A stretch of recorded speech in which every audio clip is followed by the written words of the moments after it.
Let me know once you are able to see my screen. Visible to everyone? Yes, sir. Okay, thanks for confirming. Okay guys, तो यहाँ पे हम आज जैसा कि हमारा टॉपिक है वर्कशॉप का, यहाँ पे हम बात करने वाले हैं सबसे पहले तो NICL फाइनेंस के प्रोफेशनल नॉलेज सिलेबस की। क्यों बात करने वाले हैं? क्योंकि हमारे पास ये डिस्क्लोज्ड अभी तक नहीं है और नोटिफिकेशन में ऐसा कुछ लिखा भी नहीं है कि पब्लिश होगा या नहीं होगा। तो हम एक टेंटेटिव सजेस्टिव सिलेबस की बात करेंगे और मैं आपको थोड़ा गाइड कर दूंगा कि आपको यहाँ पे प्रिपरेशन कैसे करनी है, और आप डेफिनेटली अपने क्वेश्चंस भी साथ में मुझसे पूछ सकते हैं। ठीक है, तो चालू करते हैं। सबसे पहले हमारे शॉर्ट एक बार आपको मैं बता देता हूँ कि क्या क्या इसमें रहेगा हमारे नोटिफिकेशन में। जो भी जिन लोगों को भी आइडिया ना हो अगर, तो मैं उनके लिए एक बार शॉर्ट में बता देता हूँ, ब्रीफ कर देता हूँ। फाइनेंस की हम सिर्फ बात करने वाले हैं यहाँ पे, प्रोफेशनल नॉलेज की 30 पोस्ट हैं आपकी। 22 जनवरी आपकी लास्ट डेट है, उससे पहले आपको भरना है। एज का क्राइटेरिया 21 to 30 है। यहाँ पे CA चलेगा, कॉस्ट अकाउंटेंट चलेगा, बीकॉम चलेगा, एमकॉम चलेगा, MBA नहीं चलेगा। अगर किसी ने सिर्फ MBA कर रखा हो तो उसके लिए ये वर्कशॉप रिलेवेंट नहीं होगी, अनटिल एंड अनलेस कोई फर्दर क्लैरिफिकेशन आता है ऑर्गेनाइजेशन की तरफ से। 2 फेज के अंदर यहाँ पे पेपर होगा आपका, फेज 1 फेज 2 में। प्रिलिमिनरी में आपका QRE आएगा और मेंस के अंदर आपका प्रोफेशनल एग्जामिनेशन वाला पार्ट आएगा जो हम आज डिस्कस करने वाले हैं। प्रीलिम्स में ये क्वालिफाइंग एग्जाम है, यहाँ पे QRE आएगा आपका, 100 मार्क्स का पेपर होगा एक क्वालिफाइंग एग्जाम में कट ऑफ बेसिस पे। और फिर आपका मेंस एग्जाम आएगा, इसके अंदर आपका फाइनल सिलेक्शन होने का मेन रोल रहेगा। ठीक है, 250 मार्क्स का ये पेपर है। साथ में एक डिस्क्रिप्टिव टेस्ट भी होगा 30 नंबर का इंग्लिश का। ठीक है, डिस्क्रिप्टिव 30 मार्क्स का इंग्लिश का। डिस्क्रिप्टिव का आपका फाइनल फाइनल सिलेक्शन में रोल नहीं रहेगा, पर ये क्वालिफाइंग एग्जाम है, इसको आपको क्वालिफाई करना जरूरी रहेगा। बात करेंगे अब हम प्रोफेशनल नॉलेज के बारे में कि इसके अंदर आपको क्या पढ़ना है। ये 50 क्वेश्चंस आएंगे, 50 मार्क्स का आपका इसका वेटेज रहेगा 250 में से। नेगेटिव मार्किंग बिल्कुल इस एग्जाम में है, 1/4 की यहाँ पे आपकी नेगेटिव मार्किंग दे रखी है। ठीक है, तो आप ऐसे ही रैंडमली गेस नहीं कर सकते हैं ऑब्वियसली, दूसरे एग्जाम्स की तरह जहाँ पे होती है नहीं होती है नेगेटिव मार्किंग। पे स्केल आप सब लोगों ने देख लिया होगा, 85K का यहाँ पे अप्रोक्सीमेटली पे स्केल है। आपके मेन एग्जामिनेशन का 80% वेटेज रहेगा, आपके इंटरव्यू का 20% वेटेज रहेगा आपके फाइनल सिलेक्शन के अंदर। डिस्क्रिप्टिव एक क्वालिफाइंग है, प्रिलिमिनरी एक क्वालिफाइंग है। ठीक है, उसका आपका सिलेक्शन से रोल नहीं है, सिर्फ पास होना है आपको, उसके अंदर कट ऑफ क्लियर करना है। बात करते हैं अब हम सजेस्टिव सिलेबस की। इसका एक्सक्लूसिव सिलेबस गिवन नहीं है, तो हमको सजेस्टिव सिलेबस पे जाना पड़ेगा दूसरे एग्जाम्स की तरह। पहले भी काफी सारे एग्जाम जैसे आए हैं, जैसे कि NIACL आया था, राइट, जिसके अंदर आपका एक्सक्लूसिव सिलेबस नहीं दिया था। तो हम इसके अंदर बात करते हैं सजेस्टिव सिलेबस की। काफी सारे सब्जेक्ट्स आपको इसके अंदर पढ़ने पड़ेंगे, जैसे कि accounting, finance, audit, cost, income tax, GST। अब इशू ये है कि ये सब्जेक्ट्स बहुत वास्ट हैं, तो सबको ये कंफ्यूजन रहता है कि आपको यहाँ पे क्या पढ़ना है। ठीक है, तो इसकी बात कर लेते हैं एक बार सब्जेक्ट वाइज, फिर हम आपके थोड़े से क्वेश्चन ले लेंगे। सबसे पहले चलते हैं अकाउंट्स की बात करते हैं, क्योंकि NICL एक इंश्योरेंस कंपनी है। यहाँ पे आपको इंश्योरेंस की टर्मिनोलॉजीज आपकी बहुत स्ट्रांग होनी चाहिए। इसके साथ दूसरी जो इंश्योरेंस अकाउंटिंग से रिलेटेड चीजें होती है, जैसे अनएक्सपायर्ड रिस्क रिजर्व क्या होता है, ठीक है, एवरेज ग्लॉस क्या होता है। अभी जो एग्जाम हुए थे NIACL का और UIIC का, जो इंश्योरेंस रिलेटेड ऑर्गेनाइजेशंस थी, यहाँ पे भी इस तरह के क्वेश्चंस आए थे। एवरेज क्लॉज पे क्वेश्चन था, टर्म्स पे क्वेश्चन था, सॉल्वेंसी मार्जिन पे क्वेश्चन था। तो इस एरिया का आपको बहुत अच्छा अंडरस्टैंडिंग बहुत जरूरी है इंश्योरेंस अकाउंटिंग का। ठीक है, क्योंकि इंश्योरेंस स्पेसिफिक एग्जाम है, आप फाइनेंस की पोस्ट के लिए जा रहे हो, उसके अंदर अकाउंटिंग का पार्ट भी होता ही है। इसके बाद आपको बेसिक अंडरस्टैंडिंग होनी चाहिए अकाउंटिंग की, उसके प्रिंसिपल्स, कॉन्सेप्ट्स, कन्वेंशंस की। कॉन्सेप्ट्स कन्वेंशंस जैसे अक्रूवल कॉन्सेप्ट, राइट। अगर आप लोगों ने कोई और कोर्स लिया होगा, या आप ऑब्वियसली सबके सब कॉमर्स बैकग्राउंड से हो, तो आप लोग कनेक्ट कर पा रहे होगे। Accrual concept, prudence concept, conservatism भी बोलते हैं जिसको, इनकी आपको बढ़िया अंडरस्टैंडिंग होनी चाहिए। अकाउंटिंग प्रोसेस का नॉलेज होना चाहिए। जर्नल एंट्रीज बहुत डिटेल में नहीं, पर होती कैसे है, मॉडर्न कॉन्सेप्ट को यूज करके, ट्रेडिशनल कॉन्सेप्ट को यूज करके जर्नल एंट्री बनाई कैसे जाती है, वो बिल्कुल आपको रिकॉल होना चाहिए। ठीक है, डायरेक्टली एंट्री पूछने का चांस कम होता है, फिर भी आपको एक वे आना चाहिए जर्नल एंट्री कैसे बनाई जाती है। डेप्रिसिएशन के सारे कॉन्सेप्ट्स आपको क्लियर होने चाहिए, मेथड्स कौन कौन से होते हैं, एसएलएम, डब्ल्यूडीवी जो मेथड्स होते हैं उनके अकॉर्डिंग डेप्रिसिएशन की कैसे कैलकुलेशन होती है। सबसे इंपॉर्टेंट पार्ट अगर मैं कहूँ इसके अंदर, तो यहाँ आपका इंश्योरेंस अकाउंटिंग हो गया, बेसिक अकाउंटिंग हो गया, ठीक है, अकाउंटिंग प्रोसेस हो गया। अकाउंटिंग प्रोसेस मतलब पूरा process, identification of financial transaction से लेके कम्युनिकेशन तक, बीच में बैलेंस शीट आ गई, पीएनएल आ गया, लेजर आ गया, जर्नल आ गया, इन सबको बनाने का पर्पस क्या होता है, प्राइम पर्पस क्या होता है, वो आपको बिल्कुल अच्छे से पता होना चाहिए। फिर आता है हमारा प्रिपरेशन और प्रेजेंटेशन ऑफ फाइनेंशियल स्टेटमेंट्स। अब पूरी अकाउंटिंग तो हो गई, लास्ट में हमको फाइनेंशियल स्टेटमेंट्स भी बनाने पड़ते हैं, तो उनको प्रिपेयर कैसे किया जाए, उनको प्रेजेंट कैसे किया जाए, प्रेजेंटेशन पार्ट आप लोगों के लिए ज्यादा इंपॉर्टेंट है प्रिपरेशन से, उनको कैसे प्रेजेंट किया जाए ये आपको पता होना चाहिए। साथ ही में कैश फ्लो स्टेटमेंट तक भी आपको जाना चाहिए, कैश फ्लो स्टेटमेंट क्या होता है, कैसे बनता है, जो तीन operating activity, financing activity, investing activity जो होती है उसमें उनका क्या रोल रहता है, विथ एग्जाम्पल्स आपको इस वाले एरिया का अच्छा नॉलेज होना चाहिए। उसके बाद रेशियो एनालिसिस, इससे शॉर्ट शॉर्ट हर इंश्योरेंस के एग्जाम में क्वेश्चन आता ही है, एनआईएसीएल यूआईआईसी के अंदर भी करंट रेशियो पे क्वेश्चंस थे। ये वाला बहुत टॉपिक आपका इंपॉर्टेंट हो जाएगा, जो कि हर एग्जाम, हर कॉम्पिटिटिव एग्जाम्स के लिए मैं बोलता हूँ, ठीक है, कि रेशियो एनालिसिस वाला पार्ट आपका बहुत ही इंपॉर्टेंट है। प्लस ये तो फाइनेंस प्रोफाइल है, तो फाइनेंस प्रोफाइल में तो रेशियो एनालिसिस का सुप्रीम इंपॉर्टेंस होता ही है। अकाउंटिंग स्टैंडर्ड भी हमको कवर करने होंगे, एक तो आपको पूरी लिस्ट पता होनी चाहिए अकाउंटिंग स्टैंडर्ड इंडिया की, अकाउंटिंग स्टैंडर्ड की तो आपको पूरी की पूरी लिस्ट पता होनी चाहिए, नंबर्स और नेम वाली। इसके साथ इंडियन अकाउंटिंग स्टैंडर्ड जो इंडिया आए थे, उनके आपको कुछ कुछ पता होने चाहिए, जो मैं आपको बताऊंगा क्लासेस के अंदर, ठीक है, कि आप जहां पे भी क्लासेस लेते हैं मुझसे या कहीं और से, आपको डेफिनेटली कवर करवाएंगे इसमें जो इंडिया होते हैं। सारे के सारे नहीं पढ़ने हैं, प्रैक्टिकली पॉसिबल भी नहीं है कि सबके सब आप नाम याद रखो।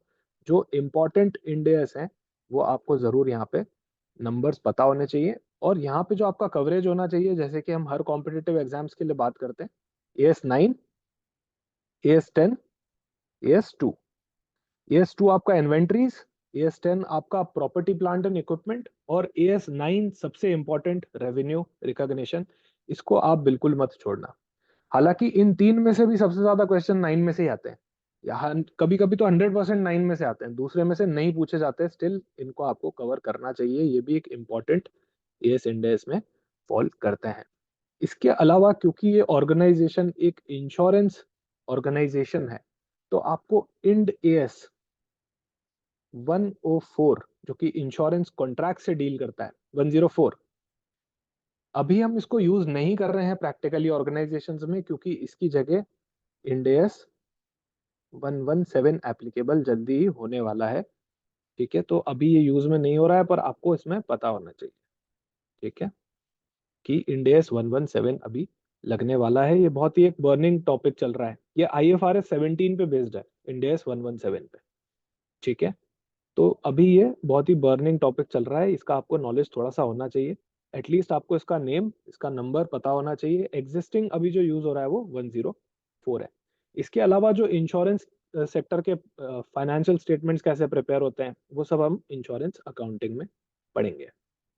बात करें फाइनेंस की, तो वर्किंग कैपिटल मैनेजमेंट, यहाँ पे एक जो जनरल टॉपिक्स होते हैं फाइनेंस के, जब सिलेबस नहीं दे रखा होता है, तो हमको ये सारे टॉपिक्स डेफिनेटली कवर करना चाहिए, और कुछ एक्स्ट्रा कॉन्सेप्ट्स के अंदर भी आपको क्लासेस में पढ़ाया जाएगा, जैसे CAPM मॉडल इसके लिए बहुत इंपॉर्टेंट है।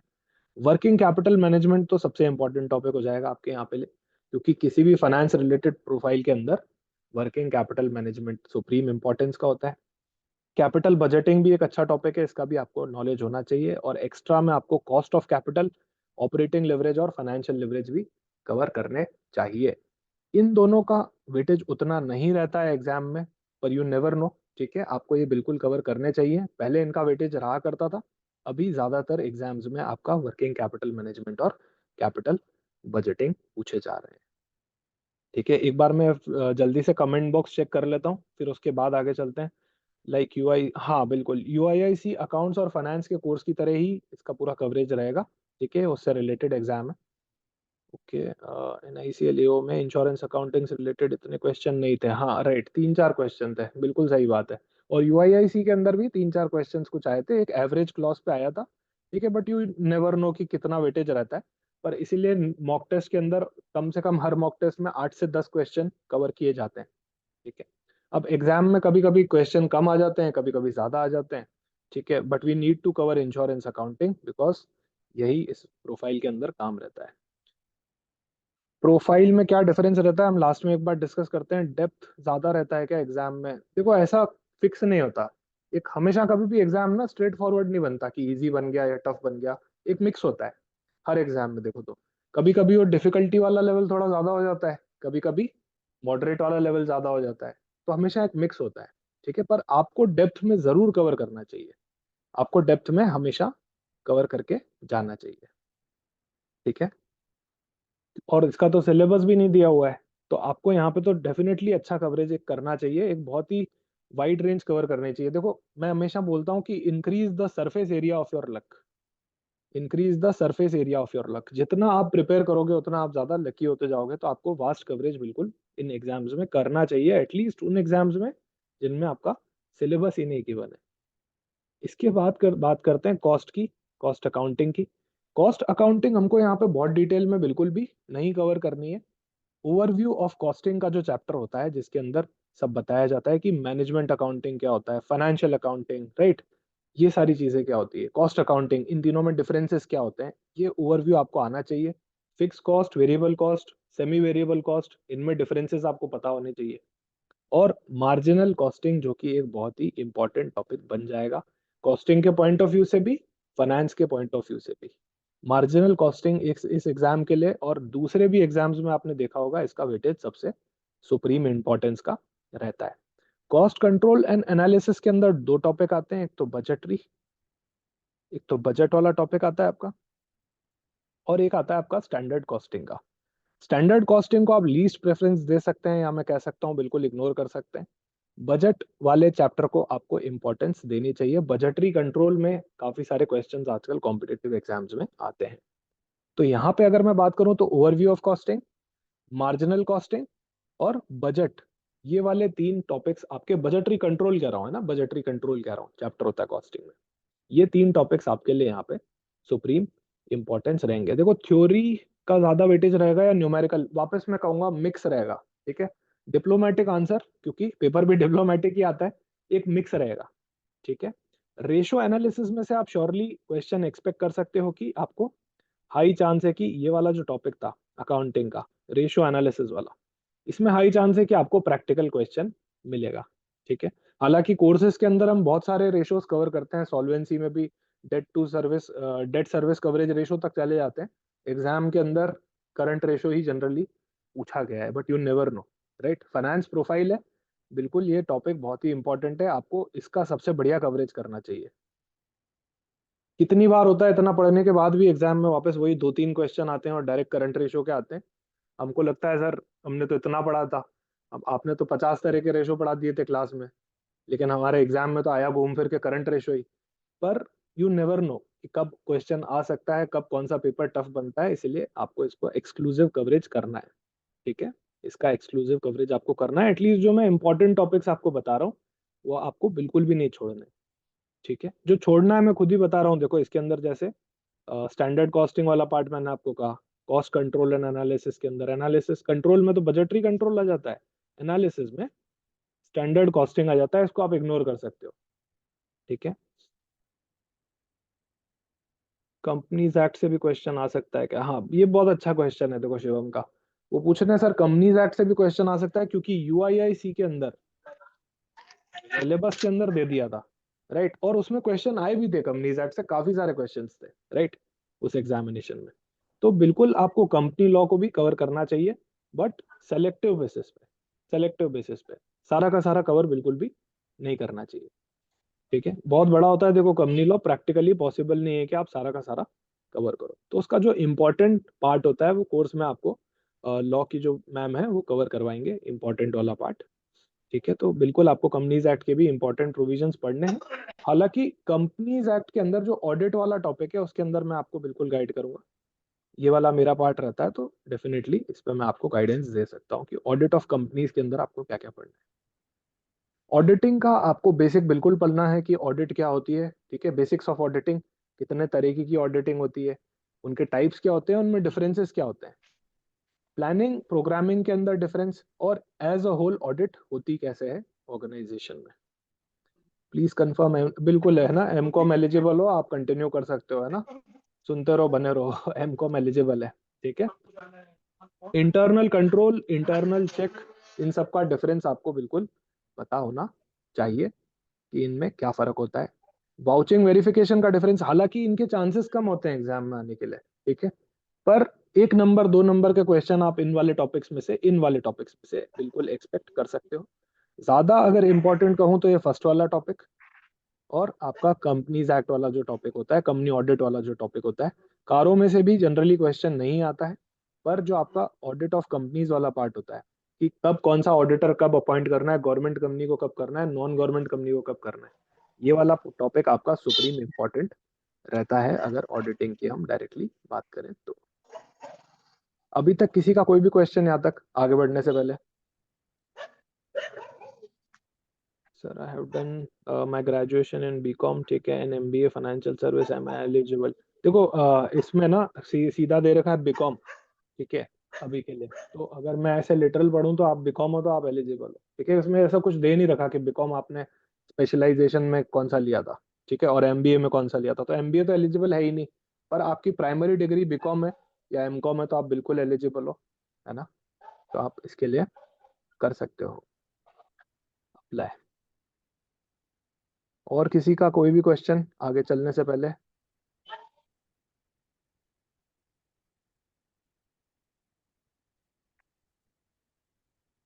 चलो ठीक है, अभी हमने बात करी ऑडिटिंग की, अकाउंटिंग की, कॉस्टिंग की, राइट। आगे हम चलते हैं, अब फाइनेंस की भी बात हमने कर ली, आगे हम चलते हैं टैक्सेशन पे। टैक्सेशन में आपको क्या क्या कवर करना चाहिए, तो देखो टैक्सेशन एक बहुत ही वाइड टॉपिक है। सबसे पहले तो ना आप लोग म्यूट कर लो अपने आप को सब लोग एक बार, ठीक है, अगर कोई भी क्वेश्चन नहीं हो तो म्यूट कर लो एक बार के लिए सब। सर एमबीए फाइनेंस हूँ, एनआईसीएल जनरलिस्ट से भरा था, ठीक है, उसमें मेंस में रह गया था, ओके ओके, अकाउंट्स के लिए एलिजिबल नहीं था, सीए मांगी थी, ठीक है, NICL main should apply from generalist और फाइनेंस। देखो आप एमबीए फाइनेंस हो, ठीक है, मतलब आपने बीकॉम कर रखा है क्या अंकुश? Yes sir. अच्छा, आपने बीकॉम कर रखा है, आप इसके लिए तो एलिजिबल हुई। तो देखो अगर मैं इसका आपको बाद में गाइडेंस देता, पर अभी दे देता हूँ, ठीक है, जिस जिसको भी ये क्वेरी है कि यार सर जनरलिस्ट के अंदर वो ज्यादा रहती है, पोस्ट ज्यादा रहती है, तो मैं जनरलिस्ट से अप्लाई करूँ क्या? तो देखो टोटली आप लोगों का चॉइस है, पर मैं गाइड कर सकता हूँ इस पार्ट पे आपको। अगर आपका फाइनेंस अकाउंटिंग ये वाला जो पोर्शन जो मैं अभी बता रहा हूँ, ये वीक है फाइनेंस वाला, ठीक है, और थोड़ा कम इंटरेस्ट वाला एरिया है। जैसे मेरे को फाइनेंस पढ़नी होती है ना, तो मेरे को बड़ा मजा आता है फाइनेंस पढ़ने में, अकाउंटिंग पढ़ने में, मतलब पैसे से रिलेटेड कोई भी चीज पढ़ने में मुझे बहुत मजा आता है। तो अगर आपका ये इंटरेस्ट एरिया है तो फिर आप बिल्कुल फाइनेंस से ही अप्लाई करना, भले ही पोस्ट कम है। उसका रीजन ये क्योंकि सबको यही लगेगा कि जनरलिस्ट के अंदर बहुत हंड्रेड्स में पोस्ट है, आप वहां पे अप्लाई करो। पर अल्टीमेटली ये वाला जो सेक्टर है ना फाइनेंस वाला, ये आपके स्पेशलाइजेशन का है, आपने बीकॉम में पढ़ा है, आपने एमकॉम में पढ़ा है, प्लस इसके अंदर एप्लीकेंट्स बहुत कम होंगे एज कम्पेयर टू जनरलिस्ट। सबसे बड़ा एज बीकॉम का रिस्ट्रिक्शन रख दिया, सबसे बड़ा रिस्ट्रिक्शन, एंट्री एंट्री रिस्ट्रिक्शन बोल रहा हूँ, है ना, कि बीकॉम का यहाँ पे एंट्री रिस्ट्रिक्शन रख दिया। आधे लोग तो वैसे ही खत्म हो गए यहाँ पे, इंजीनियर नहीं कर सकते, एमबीए बीबीए वाले नहीं कर सकते, राइट, जो भी बैचलर डिग्री वाले हैं वो नहीं कर सकते। और जनरल का मेरे हिसाब से क्राइटेरिया पूरा ओपन है, कोई भी डिसिप्लिन चल जाएगी, एनी डिसिप्लिन। तो यहाँ पे तो फुल ऑन भीड़ आने वाली है, सब लोगों को पता है, राइट, कंपटीशन हमेशा इस साइड में ज्यादा होगा। अब जब एक बात बताओ, आप लोगों ने बीकॉम करी है, एमकॉम करी है, एमबीए भी करी है कुछ लोगों ने बीकॉम के साथ, आप लोगों के पास ऑलरेडी ये वाला फाइनेंस का एज है, एप्लीकेंट्स यहाँ पे कम है, तो मेरे हिसाब से पर्सनल प्रेफरेंस से आपको फाइनेंस में जाना चाहिए। क्योंकि मैं खुद सीए हूं, तो मैं इसलिए नहीं बोल रहा कि यार मेरे को फाइनेंस पसंद है तो आप लोग भी जाओ, पर अगर आपका इंटरेस्ट एरिया है फाइनेंस का तो आपको डेफिनेटली यहाँ जाना चाहिए, यहाँ आपको एज मिलेगा, और ओवर एंड अबाउ दूसरे लोगों के, यहाँ पे आपको एज मिलेगा। यहाँ पे पूरी भीड़ आएगी जनरल में, यहाँ पे सेलेक्टिव लोग आएंगे जो इसमें एंट्री रिस्ट्रिक्शन डल गया है, उस बेसिस पे आपको डिसाइड करना पड़ेगा कि आपको फाइनेंस कितना पसंद है। अगर आपको पसंद है ये वाले सारे टॉपिक्स जो मैं बता रहा हूँ, आपको इंटरेस्ट देते हैं, तो फिर डेफिनेटली आपको फाइनेंस ही भरना है। नहीं है, या फिर आपको लगता है यार फाइनेंस मेरा वीक जोन है और मेरे को इस पे ज्यादा वर्क नहीं करना है, मेरा इंटरेस्ट एरिया नहीं है, तो फिर डेफिनेटली आपको जनरल से जाना है। ठीक है। पर्सनल प्रेफरेंस, थोड़ा भी इंटरेस्ट है, फाइनेंस से जाओ, कंपटीशन कम मिलेगा। इसलिए नहीं क्योंकि मैं पढ़ा रहा हूँ फाइनेंस या मैं अकाउंटिंग पढ़ा रहा हूँ, इसलिए नहीं बोल रहा हूँ। कंपटीशन कम मिलेगा। आप लोग किसी भी एग्जाम का उठा के देख सकते हो, उसके अंदर जो स्पेशलिस्ट वाली पोस्ट होती है उसमें कंपटीशन कम होता है, थोड़ा सा आपकी प्रोबेबिलिटी इंक्रीज हो जाती है। राइट। मेहनत तो दोनों जगह करनी है, जनरलिस्ट में भी और फाइनेंस में भी। सर डिफिकल्टी सीए इंटर का आएगा क्या? नहीं, बिल्कुल नहीं आएगा सीए इंटर का। ठीक है। सीए इंटर का ऐसा कोई लेवल नहीं होता कि सीए फाउंडेशन का, इंटर का। कॉम्पिटिटिव एग्जाम्स बहुत अलग होते हैं सीए एग्जाम से। ठीक है। कभी भी कंपेयर नहीं करना चाहिए सीए एग्जाम्स को। अच्छा, बहुत लोगों का डाउट आएगा सर इसके अंदर, मैं बीकॉम हूँ, मैं एमकॉम हूँ, और सीए आने वाले हैं, सीएमए आने वाले हैं, सर हम कैसे compete करेंगे उनसे? आते हैं, देखो डाउट सबको आते हैं। ठीक है। Being a CA, I can tell you कि कॉम्पिटिटिव एग्जाम्स का लेवल जो होता है और सीए का जो लेवल होता है वो बहुत अलग होता है। नो डाउट सीए का लेवल हाई होता है, हम हाई और ये नहीं बोल सकते, उसका पैटर्न बहुत अलग होता है। सीए एक मैराथन है, तो कॉम्पिटिटिव एग्जाम्स एक स्प्रिंट है। ठीक है। उनका पैटर्न ही अलग है बिल्कुल। आप भले ही सीए हो सकते हो, लेकिन फिर भी आप कॉम्पिटिटिव एग्जाम्स में स्ट्रगल कर सकते हो। आप कॉम्पिटिटिव एग्जाम्स में अच्छे हो सकते हो, बहुत अच्छे हो सकते हो, 1% में, पर आप सीए में स्ट्रगल कर सकते हो, वाइस वर्सा है। ऐसा नहीं कि सीए को एज मिल जाएगा, डेफिनेटली मिलेगा कॉन्सेप्ट वाइज, पर कॉम्पिटिटिव एग्जाम्स की प्रिपरेशन स्ट्रेटजी बिल्कुल अलग होगी। ठीक है। बताता हूँ क्या फर्क आएगा। सीए जो होगा वो टैक्सेशन को पूरा उठा के बैठ जाएगा कि क्या क्या पढ़ना है, उसकी बिल्कुल डिटेल में जाएगा, क्योंकि उसने सीए फाइनल में, सीए इंटर में दबा के पढ़ा हुआ है टैक्सेशन। उसने ऑलमोस्ट 500 से 1000 पेज का टैक्सेशन पढ़ा है। डायरेक्ट टैक्स अलग, जीएसटी अलग, दोनों 500 500 1000 1000 पेज के मिनिमम बता रहा हूँ। रिवीजन बुक जो आती है ना सीए में, वही शायद 300 400 पेज की थी जब मैं बना था। तो वो उसको डिटेल में पढ़ेगा, एकदम स्क्रैच कर करके एक एक पेज पढ़ेगा। कॉम्पिटिटिव एग्जाम्स में ये अप्रोच फेल हो जाएगी पूरी तरह से। वहां पे आपको प्लानिंग ही चेंज करनी पड़ेगी पूरी की पूरी। यहाँ पे आपको टाइम रिस्ट्रिक्शन है। टैक्सेशन का पेपर ना वहाँ पे 100 नंबर का होता था सीए में। राइट। 100 मार्क्स का डायरेक्ट टैक्सेशन का पेपर होता था। वो बंदा उसी अप्रोच से पढ़ेगा। मैं खुद भी पढ़ूंगा तो मैं उसी अप्रोच से पढ़ूंगा। द मोमेंट आप कॉम्पिटिटिव एग्जाम्स में आ गए, यहाँ पे क्या पढ़ना है इंपॉर्टेंट नहीं है, क्या छोड़ना है और ज्यादा इंपॉर्टेंट है। आप सब कुछ नहीं पढ़ सकते यहाँ पे।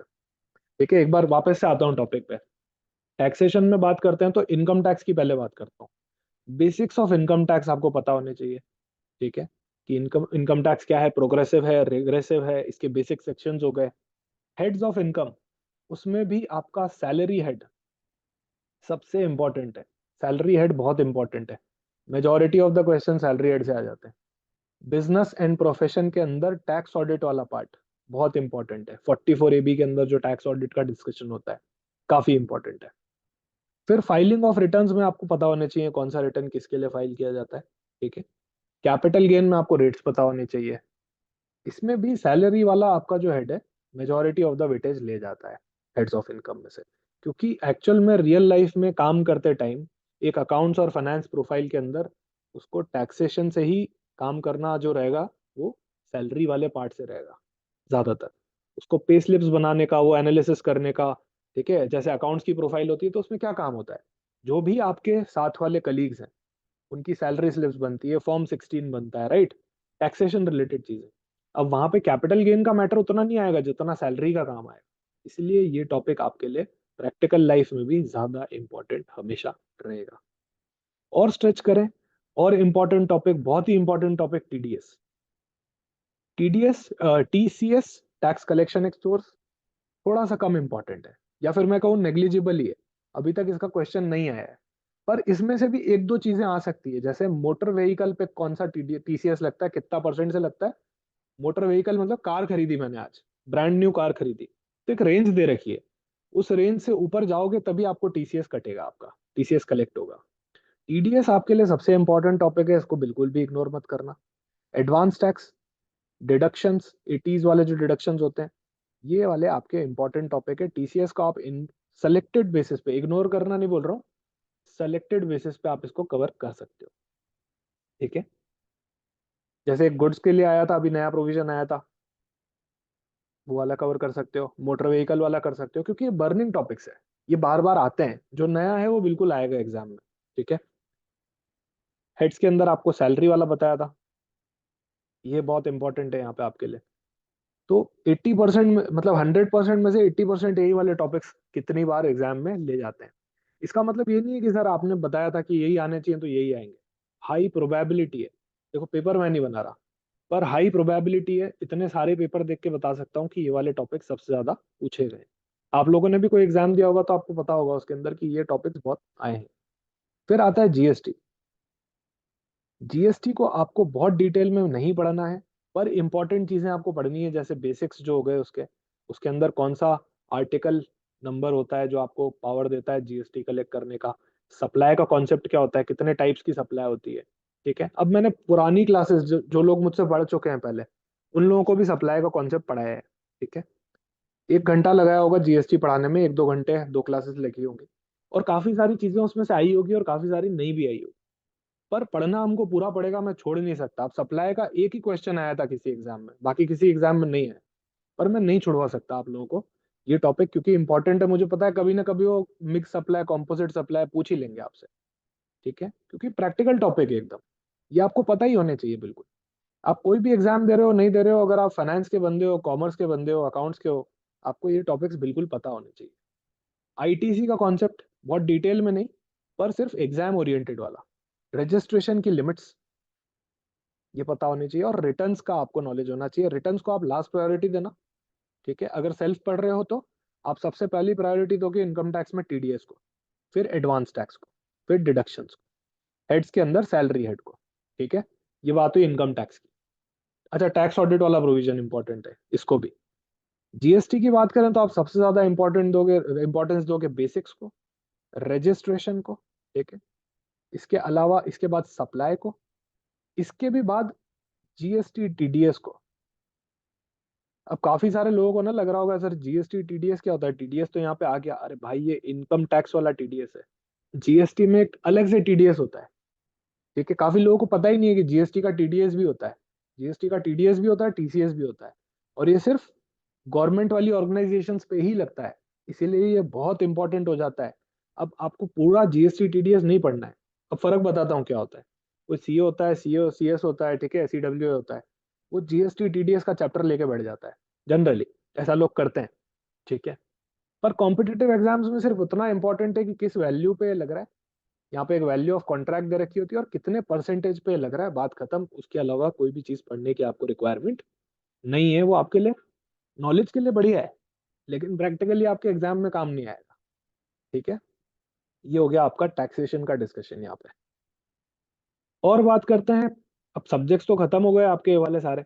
अब प्रिपरेशन स्ट्रैटेजी क्या रहनी चाहिए ये समझा देता हूँ, फिर आप अपने क्वेश्चंस मेरे से पूछ सकते हो और ऐसे ही हम जनरल एक डिस्कशन कर सकते हैं। ठीक है, प्रिपरेशन स्ट्रैटेजी क्या रहनी चाहिए इस एग्जाम के लिए। तो अगर आपका बेसिक क्लियर है, अगर ऑब्वियसली सबके सब लोग कॉमर्स बैकग्राउंड से हो, बीकॉम तो सबने कर ही रखा है, तब ये वाला एग्जाम भर रहे हो, या एमकॉम कर रखा है, राइट। तो अगर आपका बेसिक सही है, क्लियर है, तो फिर आपको थोड़ा सा हायर लेवल डिस्कशन पे मूव कर जाना चाहिए। 1-2 मॉक टेस्ट दे दो, एरियाज पता चल जाएंगे। ठीक है, ज्यादातर वर्कशॉप्स में यही बोलता हूँ, आज भी यही बोलूंगा कि 1-2 मॉक टेस्ट दे दो, सारे ग्रे एरियाज पता चल जाएंगे, कहाँ कहाँ तुमको दिक्कत आ रही है। जैसे ही पता चल गए, उन पे वर्क करना चालू कर दो। The moment you identified those areas जहाँ पे आप वीक हो, आप उस पे वर्क करना चालू कर दो। ठीक है, जिनका बेसिक क्लियर नहीं है, जिनको बेसिक में दिक्कत आ रही है, अकाउंटिंग में क्या क्या था पढ़ा था पहले, भूल गए, 3-4 साल हो गए, भूल गए, 1-2 साल में भी भूल जाते हैं, देखो नॉर्मल सी बात है, उनको बिल्कुल स्क्रैच से चालू करना चाहिए। ठीक है, और इंपॉर्टेंट इंपॉर्टेंट टॉपिक पहले खत्म करने चाहिए। लाइव क्लास के अंदर मैं ज्यादातर आपके इंपॉर्टेंट टॉपिक्स टच करता हूँ, हालांकि आपको पहले ही दिन रिकॉर्डेड लेक्चर्स में सब मिल जाता है, पर लाइव क्लास के अंदर नॉर्मल वाले टॉपिक्स और इंपॉर्टेंट वाले टॉपिक्स दोनों कवर होने चाहिए।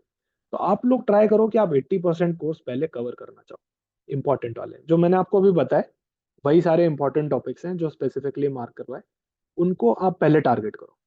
एक बार आपका 80% कोर्स खत्म हो गया, उसके बाद थोड़ा कॉन्फिडेंस ही अलग लेवल का आता है।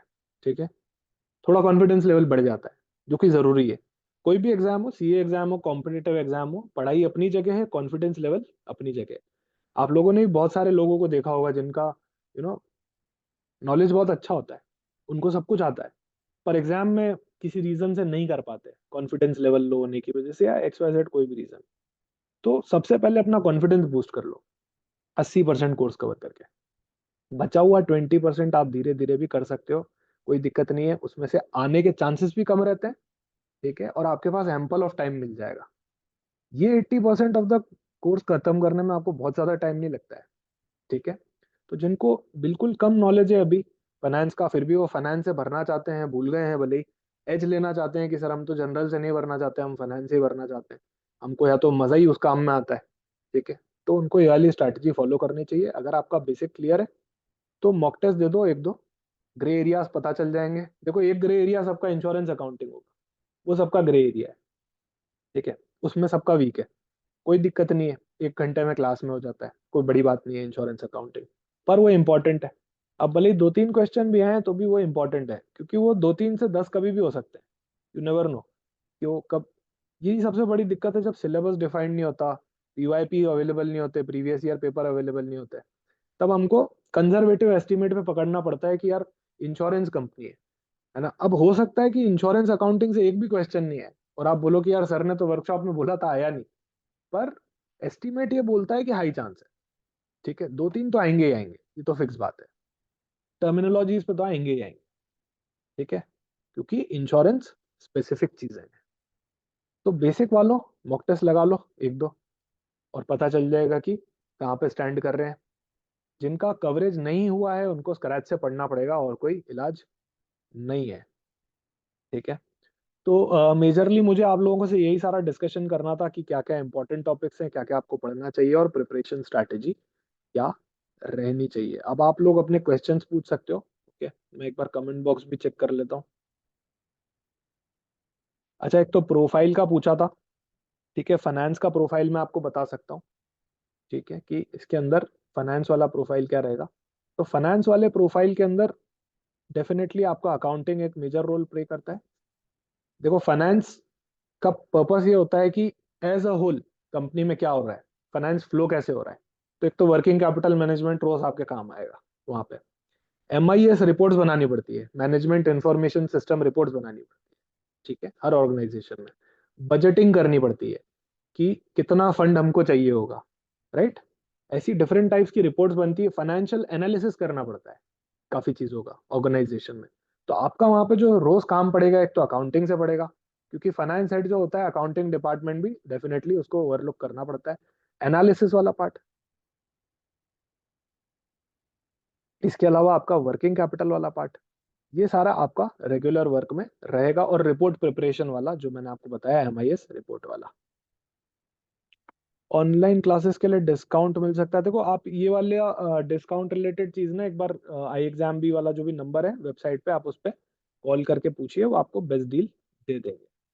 ठीक है, और मैं कोर्स का लिंक भी वर्कशॉप के एंड में ड्रॉप कर दूंगा, तो किसी को भी देखना हो कि अभी क्या प्राइस पे मिल रहा है, और आप लोग उनसे कनेक्ट कर सकते हैं, है ना, टीम्स है वो आपको गाइड कर देंगे बिल्कुल। अब मैं एक बार डाउट्स ले लेता हूँ। सर, इसका सिलेबस टैक्सेशन असिस्ट वाला मिलता जुलता है? हाँ बिल्कुल, है ना, मिलता जुलता है। एक्चुअली क्या होता है ना, जिनका सिलेबस नहीं होता है उन सब के सिलेबस थोड़े मिलते जुलते ही लगते हैं सबसे, क्योंकि यही जनरल टॉपिक्स होते हैं। सिलेबस दे रखा हो तो भी यही इंपॉर्टेंट होते हैं। ठीक है, नहीं भी दे रखा हो तो बिल्कुल होते ही हैं फिर। सर, इकोनॉमिक का जनरल क्वेश्चन कुछ चांस है इको का? देखो, इको का जनरल क्वेश्चन बिल्कुल ही न्यूज बेस्ड क्वेश्चन आ सकते हैं, है ना। न्यूज बेस्ड क्वेश्चन आ सकते हैं कि अभी इकोनॉमी में क्या चल रहा है, उसके बेस पे उसका भी क्वेश्चन आपको बिल्कुल मिल सकता है। ठीक है, ओके। अच्छा, आप लोगों के कोई डाउट्स हो तो बताओ मेरे को, कोई भी डाउट हो किसी भी चीज से रिलेटेड। तब तक मैं आपको कोर्स का लिंक दे देता हूँ। अच्छा, कोर्स का लिंक मैंने ड्रॉप कर दिया है कमेंट सेक्शन में, और आप टीम से कनेक्ट कर सकते हैं, वो आपको डिस्काउंट या जो भी अभी चल रहा होगा उससे आपको प्रॉपर गाइड कर पाएंगे। तब तक आप लोगों के कोई भी डाउट्स हो, जो भी मैंने बताया आपको सिलेबस से रिगार्डिंग या कुछ भी, तो आप बता सकते हैं मुझे। प्रिपरेशन स्ट्रैटेजी में कुछ समझ में नहीं आया हो या कुछ भी डाउट हो किसी भी टॉपिक से रिलेटेड, कोर्स से रिलेटेड। सर सेफ स्कोर क्या रहेगा? अरे अभी एग्जाम तो होने दो यार, सेफ स्कोर तो बहुत दूर की बात है, अभी अभी कहाँ से सेफ स्कोर।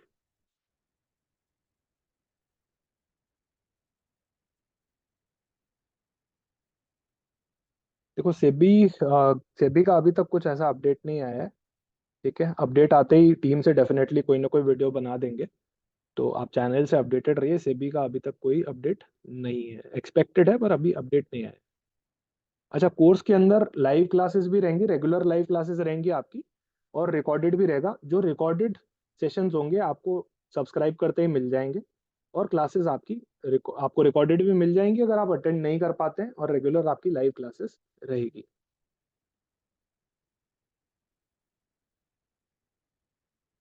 और किसी का कोई भी डाउट कोर्स से रिलेटेड, सिलेबस से रिलेटेड?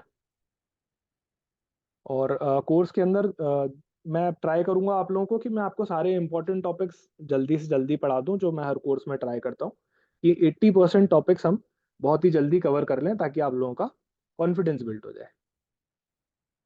कितने मंथ में खत्म हो जाएगा लाइव क्लासेस? देखो, क्लास प्लान आपको मिल जाएगा, आप एक बार इंक्वायरी करना, आपको क्लास प्लान पूरा मिल जाएगा इसका। ठीक है, कि क्या रहता है। पर ऑब्वियसली आपका काफी जल्दी कवर हो जाएगा कोर्स। ठीक है, वो आपको एक बार क्लास प्लान में देखना पड़ेगा। ठीक है, कोर्स का क्या टाइमिंग रहता है, क्योंकि उसमें सारे सब्जेक्ट्स होते हैं ना, कॉमर्स वाला पोर्शन भी रहता है, दूसरे नॉन कॉमर्स वाले भी रहते हैं। तो एक बार आप टीम से कनेक्ट कीजिएगा, वो आपको गाइड कर देंगे। Exam difficulty level, we can consider the level of UIIC exam और NIACL जो आया था। ठीक है, particularly UIIC exam, United Insurance का जो अभी एग्जाम आया था, हम उससे इसको कंपेयर कर सकते हैं इंश्योरेंस के अंदर। ठीक है, पर सारे एग्जाम अलग होते हैं। जस्ट बिकॉज वो वाला पेपर जो आया था एज इट इज बिल्कुल नहीं आएगा, उससे मैच होता हुआ इसका लेवल डिफिकल्ट भी हो सकता है, पर बेस्ट एवरेज पकड़ के चल रहा हूँ कि वो वाला होगा। ठीक है, कवरेज आपको पूरा करना है, कुछ भी छोड़ना नहीं है। एटलीस्ट जो इम्पोर्टेंट बताए हैं वो आपको पढ़ने ही हैं बिल्कुल, है ना, प्रायोरिटी बेसिस पे। प्रीवियस ईयर क्वेश्चन अभी तक इसके NICL के आई डोंट थिंक अभी तक आपको मिलेंगे, है ना। इस वाले के नहीं मिलेंगे, और मैं एक बार चेक कर लूंगा अगर अवेलेबल है इसका तो। ठीक है, तो जो इम्पोर्टेंट टॉपिक्स थे सबसे पहले उनको अप्रोच करना, क्योंकि आप लोग ऑलरेडी BCom MCom MBA हो। मैं एक्सपेक्ट करके चल रहा हूँ कि आपको बेसिक्स आते होंगे इसके अंदर। फिर अगर एग्जाम का सिलेबस भी, तो सेबी ग्रेड एग्जाम का कवर कर सकते हैं। हाँ राइट, सेबी ग्रेड के अंदर जो कॉमर्स वाला पोर्शन होता है, उसके अंदर भी इसके अंदर से काफी सारी चीजें कवर हो जाती है। जर्नलिस्ट एंड फाइनेंस नहीं, दोनों के लिए अप्लाई नहीं कर सकते हो, है ना, म्यूचुअली एक्सक्लूसिव है, दोनों में से एक ही अप्लाई कर सकते हो आप। दोनों अप्लाई बिल्कुल नहीं कर सकते। ठीक है, दोनों में से एक ही आपको सेलेक्ट करना है। और मैंने आपको बताया जनरलिस्ट आपको कब करना है, फाइनेंस आपको कब करना है। अगर आपको फाइनेंस नहीं पसंद है, फाइनेंस से थोड़ा डर लगता है, तो आप जनरलिस्ट में जाओ। लेकिन पर्सनल सजेशन, क्योंकि आप ऑलरेडी MCom कर चुके हो, ये सारे टॉपिक्स नए नहीं है, देखो पढ़े हुए हैं। ठीक है, कुछ लोग MBA भी कर चुके हैं, MCom भी कर चुके हैं। तो थोड़ा सा एज लो, यहाँ पे कंपटीशन थोड़ा कम होता है, सब्जेक्ट्स भी आपके इंटरेस्ट के हैं। तो आपको फाइनेंस से अप्लाई उस वजह से करना चाहिए। ठीक है, कोई भी हम एग्जाम देखेंगे ना, नबार्ड वाला देखेंगे या कोई भी दूसरा एग्जाम देखेंगे, तो उसमें फाइनेंस के लिए हमेशा एप्लीकेंट्स बहुत कम होते हैं। ठीक है, और ऑब्वियसली जब आपका स्पेशलाइजेशन ही फाइनेंस में है, तो डेफिनेटली आपको वो over and above generalist choose करना चाहिए।